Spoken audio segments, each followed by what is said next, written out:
అందరికీ praise lord అండి. Bible reading in 6 months. Day 122 మే 2, 122వ రోజు అండి. మే 2 రెండో భాగంగా ఇర్మియా గ్రంథం 10వ అధ్యాయం నుండి చదువుకుందాం. ఇశ్రాయేలు వంశస్థులారా, యెహోవా మిమ్మును గూర్చి సెలవిచ్చిన మాట వినుడి. యెహోవా సెలవిచ్చుచున్నదేమనగా, అన్యజనముల ఆచారములను అభ్యసింపకుడి. ఆకాశమందు అగపడు చిహ్నములకు జనములు భయపడును, అయితే మీరు వాటికి భయపడకుడి. జనముల ఆచారములు వ్యర్థములు. అడవిలోనొకడు చెట్టు నరుకునట్టు అవి నరకబడును. అది పనివాడు గొడ్డలితో చేసిన పని. వెండి బంగారముల చేత పనివారు దానిని అలంకరింతురు. అది కదలక ఉండినట్లు మేకులు పెట్టి సుత్తెలతో బిగగొట్టి దాన్ని నిలుపుదురు. అవి తాటి చెట్టు వలె తిన్నగా ఉన్నవి. అవి పలుకవు, నడవనేరవు, కనుక వాటిని మొయ్యవలసి వచ్చెను. వాటికి భయపడుకుడి. అవి హాని చేయనేరవు, మేలు చేయట వాటి వలన కాదు. యెహోవా, నిన్ను పోలిన వాడెవడనూ లేడు. నీవు మహత్యము గల వాడవు. నీ శౌర్యమును బట్టి నీ నామమును ఘనమైనదాయెను. జనములకు రాజా, నీకు భయపడని వాడెవడు?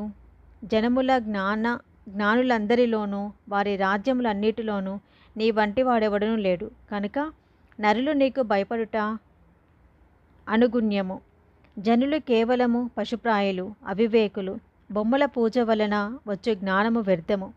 తర్షీషు నుండి రేకులుగా సాగగొట్టబడిన వెండియు, ఉపాధి నుండి బంగారమును తెత్తురు. అది పనివాని పనియే కదా. పోతపోయేవాడు దాన్ని చేసెను. నీలధూమ్ర వర్ణము గల వస్త్రములు వాటికున్నవి. అవన్నీయు నేర్పరులకు పనివారి పనియే. యెహోవాయే నిజమైన దేవుడు. ఆయనే జీవము గల దేవుడు. సదాకాలము ఆయనే రాజు. ఆయన ఉగ్రతకు భూమి కంపించును. జనములు ఆయన కోపమును సహింపలేవు. మీరు వారితో ఇలాగూ చెప్పవలెను, ఆకాశమును భూమిని సృజింపని ఈ దేవతలు భూమి మీద నుండకుండాను ఆకాశం క్రింద ఉండకుండాను నశించెను. ఆయన తన బలము చేత భూమిని సృజించెను. తన జ్ఞానం చేత ప్రపంచమును స్థాపించెను. తన ప్రజ్ఞ చేత ఆకాశమును విశాలపరిచెను. ఆయన ఆజ్ఞనీయగా జలరాశులు ఆకాశ మండలములలో పుట్టును. భూమి అంత భాగంలో నుండి ఆయన ఆవిరి ఎక్కచేయును. వర్షము కలుగునట్లుగా ఆయన మెరుపులు పుట్టించెను. తన ధనాగారంలో నుండి గాలిని రావించును. తెలివిలేని ప్రతి మనుష్యుడు పశుప్రాయుడు. పోతపోయు ప్రతివాడును తాను చేసిన విగ్రహం బట్టి అవమానం నొందుచున్నాడు. అతడు పోతపోసినది మాయారూపము, అందులో ప్రాణమేమీ లేదు. అవి ఆశను చెడగొట్టు మాయా కార్యములు. విమర్శ కాలములలో అవి నశించిపోవును. యాకోబునకు స్వాస్యమగువాడు వాటి వంటి వాడు కాడు. ఆయన సమస్తమును నిర్మించువాడు. ఇశ్రాయేలు ఆయనకు స్వాస్యముగానున్న గోత్రము. సైన్యములకు అధిపతియగు యెహోవా అనే ఆయనకి పేరు. నివాసిని ముట్టడి వేయుచున్న దేశము విడిచి వెళ్ళుటకై నీ సామాగ్రిని కూర్చుకొనుము. యెహోవా ఈ మాట సెలవిచ్చుచున్నాడు. నేను ఈ వేలను ఈ దేశ నివాసులను విసిరివేయుచున్నాను.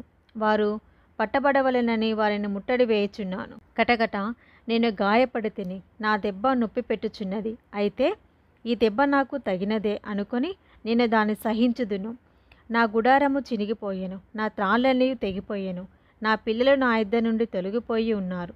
వారు లేకపోయిరి. ఇక మీదట నా గుడారమును వేయుటకైనను నా తెరల నెత్తుటకైనను ఎవడనూ లేడు. కాపరులు పశుప్రాయులై యెహోవా యొద్ద విచారణ చేయరు, కనుక వారే వర్ధిల్లకై ఉన్నారు. వారి మందలన్నీ చెదిరిపోవచ్చున్నవి. ఆలకించుడి, ధ్వని పొట్టుచున్నది, దాని రాక ధ్వని వినుబడుచున్నది. యూదా పట్టణములను పాడైన స్థలముగా చేయుటకును నక్కలకు చోటుగా చేయుటకును ఉత్తర దేశం నుండి వచ్చుచున్న గొప్ప అల్లరి ధ్వని వినబడుచున్నది. యెహోవా తమ మార్గము నేర్పరచుకొనుట నరుల వశంలో లేదనియు, మనుషులు తమ ప్రవర్తనయందు సన్మార్గమున ప్రవర్తించుట వారి వశంలో లేదని నేను ఎరుగుదును. యెహోవా, నీవు నన్ను బొత్తిగా తగ్గింపకుండునట్లు నీ కోపమును బట్టి నన్ను శిక్షింపక నీ న్యాయ విధిని బట్టి నన్ను శిక్షింపుము. నీ నెరుగని అన్యజనుల మీదను నీ నామమును బట్టి ప్రార్థింపని వంశముల మీదను నీ ఉగ్రతను కుమ్మరించుము. వారు యాకోబును మింగివేయుచున్నారు. నిర్మూలము చేయవలెనని వారు అతని మింగివేయుచున్నారు. వాని నివాసమును పాడు చేయుచున్నారు. ఇర్మియా గ్రంథం 11వ అధ్యాయము. యెహోవా యొద్ద నుండి ఇర్మియాకు ప్రత్యక్షమైన వాక్కు. మీరు ఈ నిబంధన వాక్యములను వినుడి. యూదా మనుషులతోనూ యెరూషలేము నివాసులతోనూ నీవు ఇలాగున మాట్లాడి తెలియజేయవలెను. ఇశ్రాయేలు దేవుడైన యెహోవా సెలవిచ్చినది ఏమనగా, ఈ నిబంధన వాక్యములను విననులని వాడు శాపగ్రస్తుడగును. ఐగుప్తు దేశంలో నుండి ఆ ఇనుప కొలిమిలో నుండి నేను మీ పితరులను రప్పించిన దినమున నేను ఈ ఆజ్ఞ ఇచ్చి తిని, నేడున్నట్టుగా పాలు తేనెలు ప్రవహించే దేశమును మీ పితరులకిచ్చేదనని వారితో నేను చేసిన ప్రమాణమును నేను నెరవేర్చినట్లు మీరు నా వాక్యము విని నేను మీకు ఆజ్ఞాపించే విధులన్నిటిని బట్టి ఈ నిబంధన వాక్యములను అనుసరించి నెడల మీరు నాకు జనులై ఉందురు, నేను మీ దేవుడనై ఉందును. అందుకు యెహోవా ఆ ప్రకారం జరుగునుగాకని నేనంటేని. యెహోవా నాతో సెలవిచ్చినది ఏమనగా, నీవు యూదా పట్టణములలోను యెరూషలేము వీధులలోనూ ఈ మాటలన్నిటిని ప్రకటింపుము. మీరు ఈ నిబంధన వాక్యములను విని వాటిని అనుసరించి నడుచుకొనుడి. ఐగుప్తులో నుండి మీ పితరులను రప్పించిన దినము మొదలుకొని నేటి వరకు నేను గట్టిగాను ఖండితముగాను చెప్పుచూ వచ్చి తిని, నా మాట వినుడి అనే పెందెలకడ లేచి చెప్పుచూ వచ్చి తిని. అయినను వారు తమ దుష్ట హృదయంలో పుట్టు మూర్ఖత చొప్పున నడుచుచూ వినకపోయిరి, చెవియొగ్గిన వారు కాకపోయిరి. వారు అనుసరింపవలెనని నేను వారికి ఆజ్ఞాపించిన ఈ నిబంధన మాటలన్నిటిని అనుసరించి నడవలేదు కనుక నేను ఆ నిబంధనలోని వాటినన్నిటినీ వారి మీదికి రప్పించుచున్నాను. మరియు యెహోవా నాతో ఇలాగు సెలవిచ్చెను, యూదా వారిలోను యెరూషలేము నివాసులలోనూ కుట్ర జరుగునట్లుగా కనబడుచున్నది. ఏదనగా వారు నా మాటలు విననొల్లకపోయినా తమ పితరుల దోషచర్యలను జరుప తిరిగి ఉన్నారు. మరియు వారు అన్య దేవతలను పూజించుటకై వాటిని అనుసరించుచు వారి పితరులతో నేను చేసిన నిబంధనను ఇశ్రాయేలు వంశస్థులను యూదా వంశస్థులను భంగం చేసి ఉన్నారు. కాబట్టి యెహోవా ఇలాగు సెలవిచ్చుచున్నాడు, తాము తప్పించుకొనజాలని కీడు వారి మీదికి రప్పింపబోచున్నాను. వారు నాకు మొరపెట్టినను నేను వారి మొరను వినకుందును. యూదా పట్టణస్థులను యెరూషలేము నివాసులను పోయి తాము ధూపార్పణము చేయు దేవతలకు మొరపెట్టెదరు, కానీ వారి ఆపత్కాలములలో అవి వారిని ఏమాత్రం రక్షింపజాలవు. యూదా, నీ పట్నంలో లెక్క చొప్పున నీకు దేవతలున్నవి కదా. యెరూషలేము నివాసులారా, బయలుదేవతకు ధూపం వేయవలెనని మీ వీధుల లెక్క చొప్పున లజ్జకరమైన దాని పేరట బలిపీఠములను స్థాపించితిరి. కావున నీవు ఈ ప్రజల నిమిత్తము ప్రార్థన చేయకము, వారి నిమిత్తము మొరపెట్టకము, ప్రార్థన చేయకము. వారు తమ కీడును బట్టి నాకు మొరపెట్టినప్పుడు నేను వినను. దుర్వ్యాపారము జరిగించిన నా ప్రియురాలికి నా మందిరముతో నిమిత్తమేమి? మొక్కుబళ్ళ చేతను ప్రతిష్ఠిత మాంసం తినుట చేతను నీకు రావాల్సిన కీడు నీవు పోగొట్టుకుందువా? అలాగైతే నీవు ఉత్సహించుదువు. అది చక్కని ఫలములు గల పచ్చని ఒలివ చెట్టని యెహోవా నీకు పేరు పెట్టెను. గొప్ప తుఫాను ధ్వనితో దాని మీద మంట పెట్టగా దాని కొమ్మలు విరిగిపోవచ్చున్నవి.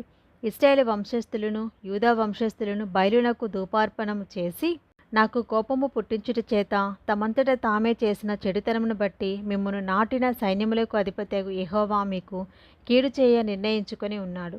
దానిని యెహోవా నాకు తెలియచేయగా నేను గ్రహించి తిని, ఆయన వారి క్రియలను నాకు కనబరచెను. అయితే నేను వదకు తేబడుచుండు సాధువైన గొర్రెపిల్ల వలె ఉంటిని.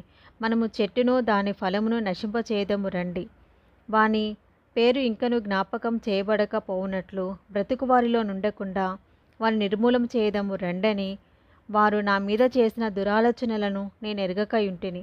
నీతిని బట్టి తీర్పు తీర్చుచు జ్ఞానేంద్రియములను హృదయములను శోధించువాడు సైన్యములకు అధిపతగు యెహోవాయే.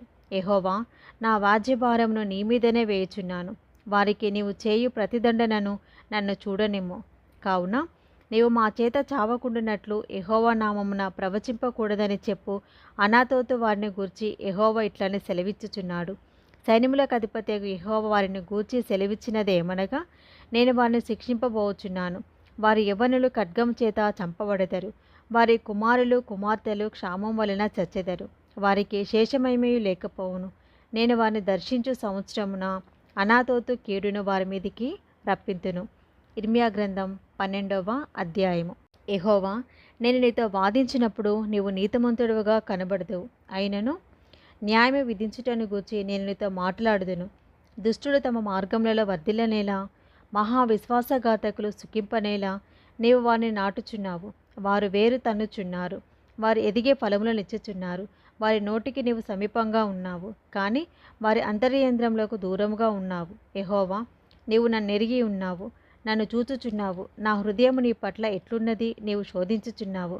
వధకు ఏర్పడిన గొర్రెలను వలె వారిని హతము చేయము. వధ దినమునకు వారిని ప్రతిష్ఠించుము. భూమి ఎన్నాళ్ళు దుఃఖింపవలెను, దేశమంతటిలోని గడ్డి ఎన్నాళ్ళు ఎండిపోవును. అతడు మన అంతము చూడడని దుష్టులు చెప్పుకొనుచుండగా, దేశంలో నివసించే వారి చెడుతనము వలను జంతువులను పక్షులను సమసిపోచున్నవి. నీవు పాదచారులతో పరిగెత్తగా వారు నిన్ను అలేయగొట్టిరి కదా. నీవు రౌతులతో ఎలాగూ పోరాడుదువు. నెమ్మదిగల స్థలమున నీవు క్షేమముగా ఉన్నావు కదా. యోర్దాను ప్రవాహముగా వచ్చినప్పుడు నీవేమి చేయుదువు? నీ సహోదరులు సహితము, నీ తండ్రి ఇంటివారు సహితము నీకు ద్రోహం చేయుచున్నారు. నీ వెంబడి గేలి చేయుదురు. వారు నీతో దయగా మాట్లాడుచున్నను, నీవు వారిని నమ్మకూడదు. నా మందిరమును నేను విడిచి ఉన్నాను, నా స్వాస్థ్యమును విసర్జించి ఉన్నాను. నా ప్రాణప్రియురాలిని ఆమె శత్రువుల చేతికి అప్పగించి ఉన్నాను. నా స్వాస్థ్యము నాకు అడవిలోని సింహము వంటిదాయను. ఆమె నా మీద గర్జించుచున్నది కనుక నేను ఆమెకు విరోధినైతిని. నా స్వాస్థ్యము నాకు పొడల పొడల క్రూరపక్షి ఆయన. క్రూరపక్షులు దాని చుట్టూ కూడుచున్నవా? రండి, అడవి జంతువులన్నిటినీ పోగు చేయుడి. మృంగివేయుటకే అవి రావలేను. కాపరులు అనేకులు నా ద్రాక్ష తోటలను చెరిపివేసి ఉన్నారు, నా సొత్తును త్రొక్కివేసి ఉన్నారు. నాకిష్టమైన పొలమును పాడుగాను ఎడారిగాను చేసి ఉన్నారు. వారు దాన్ని పాడు చేయగా అది పాడై నన్ను చూచి దుఃఖించుచున్నది. దాన్ని గూర్చి చింతించువాడు ఒకడనూ లేడు కనుక దేశమంతయు పాడాయను. పాడు చేయువారు అరణ్యమందలి చెట్లు లేని మెటలన్నిటి మీదికి వచ్చుచున్నారు. దేశం యొక్క ఈ కొన నుండి ఆ కొన వరకు యెహోవా ఖడ్గము తిరుగుచు హతము చేయుచున్నది. శరీరులకు క్షేమమేమీ లేదు. జనులు గోధుమలు చల్లి ముండ్ల పంట కోయుదురు. వారు అలసట పడుచున్నారు, కానీ ప్రయోజనం లేకపోయాను. యెహోవా కోపాగ్ని వలన కోతకు పంట లేక మీరు సిగ్గుపడుదురు. నేను నా జనులైన ఇశ్రాయేలునకు స్వాధీనపరిచిన స్వాస్థ్యము నాక్రమించుకొను దుష్టులగు నా పొరుగువారిని గూర్చి యెహోవా ఇలాగు సెలవిచ్చుచున్నాడు. నేను వారి దేశంలో నుండి వారిని పెళ్ళగిందును. వారిని పెళ్ళగించిన తర్వాత నేను మరలా వారి ఎడల జాలిపడుదును. ఒక్కొక్కని తన స్వాస్థ్యమునకును ఒక్కొక్కని తన దేశమునకును వారిని రప్పింతును. బయలుతోడని ప్రమాణం చేయుట వారు నా ప్రజలకు నేర్పినట్లుగా యెహోవా జీవం తోడని నా నామమును బట్టి ప్రమాణం చేయుటకే తాము నా ప్రజల మార్గములను జాగ్రత్తగా నేర్చుకొని నడల వారు నా ప్రజల మధ్య వర్ధిల్లుదురు. అయితే నా మాట విననొల్లని ఎడల నేను ఆ జనమును వేరుతో పెళ్ళగించి బొత్తిగా నాశనం చేతును. ఇదే యెహోవా వాక్కు. ఇర్మీయా గ్రంథం 13వ అధ్యాయము. యెహోవా నాతో ఇలాగు సెలవిచ్చెను, నీవు వెళ్ళి అవిసెనార నడికట్టుకొని నీ నడుమున దానిని కట్టుకొనుము, నీళ్లలో దాన్ని వేయకుము. కావున యెహోవా మాట చొప్పున నేను నడికట్టు ఒకటి కొని నడుమున కట్టుకొంటిని.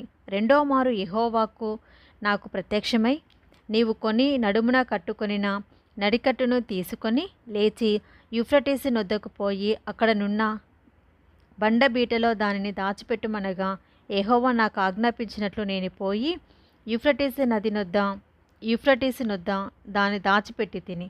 అనేక దినములైన తర్వాత యెహోవా, నీవు లేచి యూఫ్రటీసు నొద్దకు పోయి నేను అక్కడ దాచిపెట్టుమని నీకు ఆజ్ఞాపించిన నడికట్టును అక్కడ నుండి తీసుకొనుమని నాతో చెప్పగా, నేను యూఫ్రటీసు నొద్దకు పోయి త్రవ్వి ఆ నడికట్టును దాచిపెట్టిన చోట నుండి దాన్ని తీసుకుంటుని.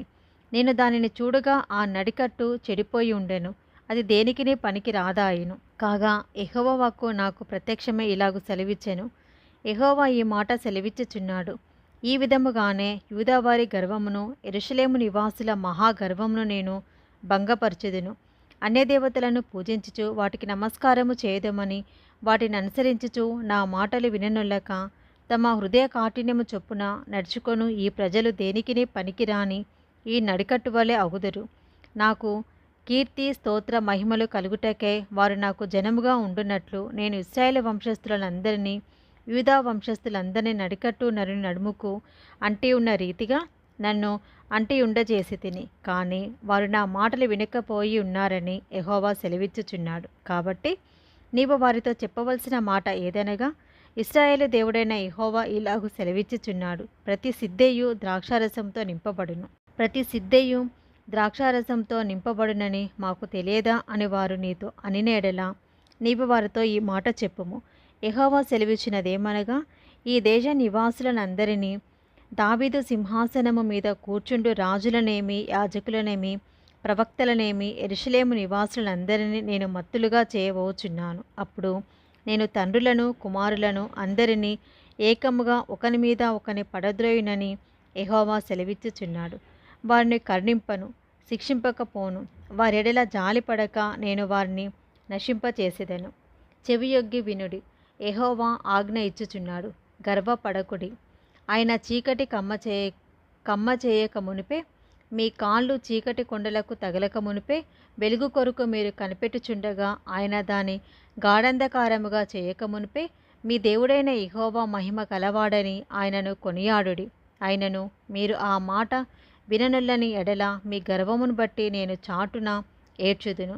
యెహోవా మంద చెరపట్టబడినందున నా నేత్రము బహుగా వలైపోయుచు కన్నీరు విడ్చుచు నుండును. రాజును తల్లి అయిన రాణి చూచి ఇట్లనును, మీ శిరోభూషణములను తలమీదనున్న మీ సుందర కిరీటమును పడిపోయెను. కృంగి కూర్చుండుడి. దక్షిణ దేశ పట్టణములు మూయబడి ఉన్నవి, వాటిని తెరవగల వాడెవడనూ లేడు. యూదా వారందరూ చెరపట్టబడిరి, ఏమీ లేకుండా సమస్తము కొనిపోబడెను. కన్నులెత్తి ఉత్తరము నుండి వచ్చుచున్న వారిని చూడుడి. నీకియ్యబడిన మంద సౌందర్యమైన మంద ఎక్కడనున్నది? నీవు నీకు స్నేహితులుగా చేసుకొనిన వారిని ఆయన నీ మీద అధిపతులుగా నియమించినప్పుడు నీవేమి చెప్పెదవు? ప్రసవించు స్త్రీవేదన వంటి వేదన నీకు పట్టును కదా. ఇవి నాకేలా సంభవించెనని నీ మనసులో అనుకుని నెడల నీవు చేసిన విస్తారమైన దోషములను బట్టి నీ బట్ట చెంగులు తొలగిపోయెను, నీ మడిమెలు సిగ్గునొందెను. కూషు దేశస్థుడు తన చర్మమును మార్చుకొనగలడా? చిరుతపులి తన మచ్చలను మార్చుకొనగలదా? మార్చుకొనగలిగినెడల కీడు చేయుటకు అలవాటు పడిన మీరును మేలు చేయవల్లపడును. కాబట్టి అడవి గాలికి పొట్టు ఎగురునట్లు నేను వారిని చెదరగొట్టెదను. నీవు అబద్ధమును నమ్ముకొనుచు నన్ను మరచితివి కనుక ఇది నీకు వంతు. నా చేత నీకు కొలవబడిన భాగమని యెహోవా సెలవిచ్చుచున్నాడు. కాబట్టి నీ అవమానము కనబడినట్లు నేను నీ బట్టల చెంగులను నీ ముఖము మీదికి ఎత్తుచున్నాను. నీ వ్యభిచారమును, నీ సకిలింపును, నీ జార కార్యములను, కామాతృతను నేను ఎరుగుదును. పొలములలోనున్న మెట్టల మీద నీ హేయక్రియలు నాకు కనబడుచున్నవి. యెరూషలేమా, నీకు శ్రమ. నిన్ను నీవు పవిత్రపరచుకొన జాలవు. ఇంకా ఎంతకాలము ఇలాగు జరుగును? ఇది రెండో భాగం అండి. Praise the lord.